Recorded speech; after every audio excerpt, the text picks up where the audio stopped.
like, what are you going to be remembered by? Because, you know, people get caught up in they're going to have a legacy. And, you know, you think about it, a couple of years ago, there were five new biographies on Abraham Lincoln, right? So his legacy is still being defined, but it's not hard to remember the things that he did. And there's, you know, there's a difference. Yeah. If you could leave the audience with one key takeaway about women in leadership, what would it be? One of my favorite sayings is, the world is run by those who show up. And actually, Lincoln is credited, although there's a lot of controversy around whoever really said that. But when I use that phrase, it is about physically showing up, and good job. You came to a room at 7:30 on a Friday morning, and especially post-COVID, that's a big deal. But it's not just about physically showing up. It's also about, how do you show up in meetings? How are you prepared? What is your thought partnership? Like, are you a problem solver? Are you somebody who gets in the way? Like, are you an optimist? Are you a pessimist? And so thinking about how you show up, I think, is really important. And so I talk a lot about to folks about that. Now, I will tell you that the biggest misconception when I was named president and CEO and I said everybody needs to show up, it was all about the office, which I do love people being in the office, but and so it's a good lesson, though, that people interpret it however it means, however it most is applicable to them. But I think the world is run by those who show up. So show up. Yeah.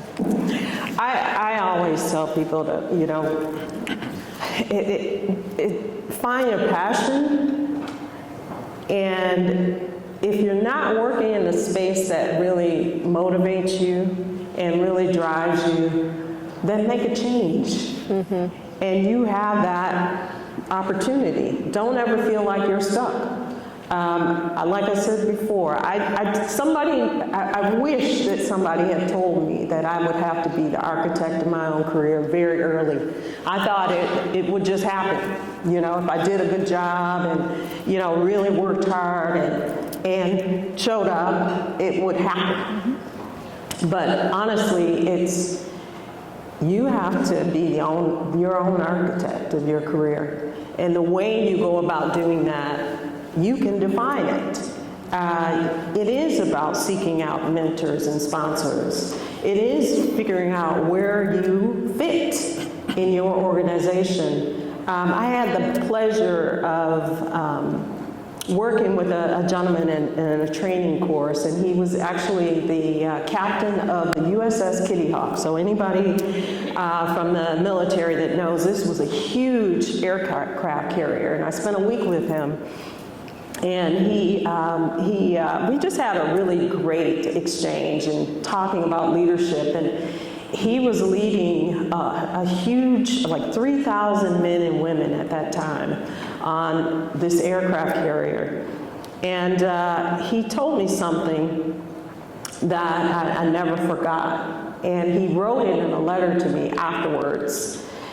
And I keep that letter and the picture of the USS Kitty Hawk in my office, and I hang it on the wall. And he said, find the best in each and every one of them. And as a leader, that's what I've tried to do, is find the best in each and every one of them. But the first person I started with was me. And I tried to match my best with the challenges that our organization faced. And I try to match my best to what we face as a society. And I try to match my best with what I face as, just a member of my family.